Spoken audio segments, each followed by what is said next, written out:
semuanya, bertemu lagi dengan kami. Pada kesempatan ini kami akan membahas tentang 3 metode, yaitu metode ELISA. Jadi apa sih metode ELISA itu? Metode ELISA, atau Enzyme Linked Immunosorbent Assay, adalah teknik yang digunakan untuk mendeteksi dan mengukur keberadaan antigen atau antibodi dalam sampel. Prinsip dasarnya adalah interaksi spesifik antara antigen dan antibodi yang terikat pada enzim. Proses dimulai dengan melapisi permukaan sumur mikroplate dengan antigen atau antibodi target.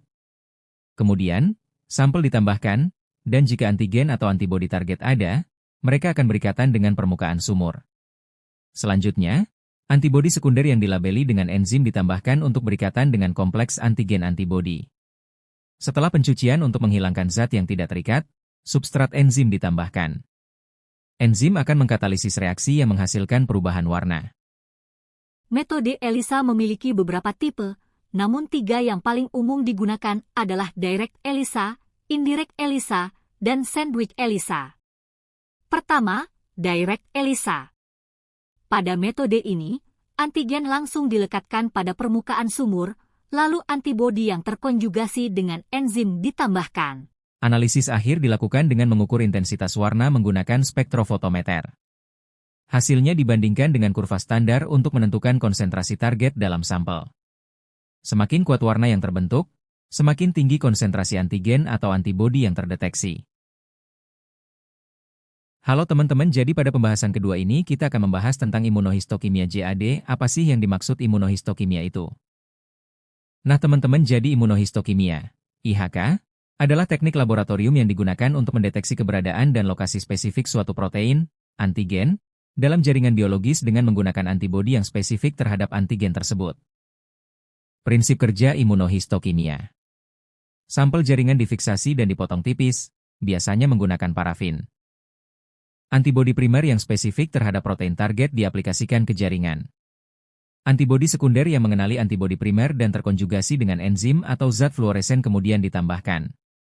Enzim tersebut, misalnya HRP atau AP, akan bereaksi dengan substrat untuk menghasilkan warna atau sinyal fluoresen di tempat antigen berada.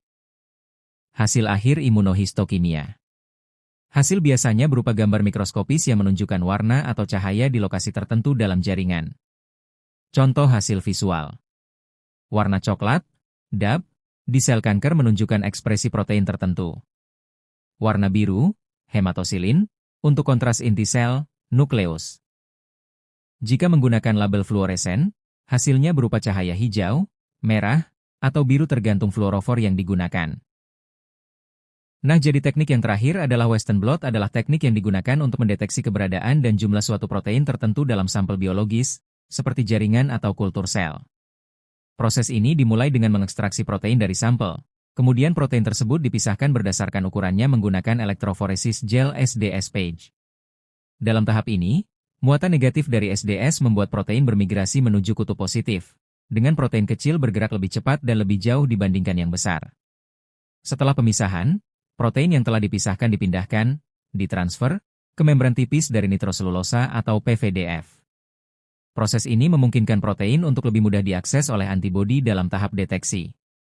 Membran kemudian diblokir dengan larutan yang mengandung protein netral, misalnya susu non-fat, untuk menutupi area kosong dan mencegah antibodi melekat secara non-spesifik.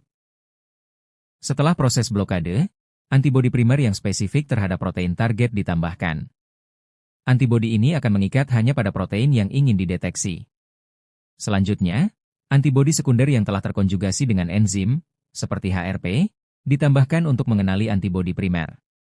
Ketika substrat kimia tertentu diberikan, enzim pada antibodi sekunder akan menghasilkan reaksi yang menghasilkan sinyal, biasanya berupa cahaya, chemiluminescence, atau warna, kolorimetrik. Hasil akhir dari Western blot ditampilkan sebagai pita-pita pada membran. Tiap pita menunjukkan keberadaan protein target pada ukuran tertentu, dan intensitas pita mencerminkan seberapa banyak protein tersebut terdapat dalam sampel. Teknik ini sangat berguna dalam riset biomedis, seperti studi ekspresi gen, identifikasi biomarker penyakit, atau konfirmasi keberadaan protein tertentu dalam jaringan yang sedang diteliti. Itulah tadi pembawaan materi dari kelompok kami, saya Aidil Amir.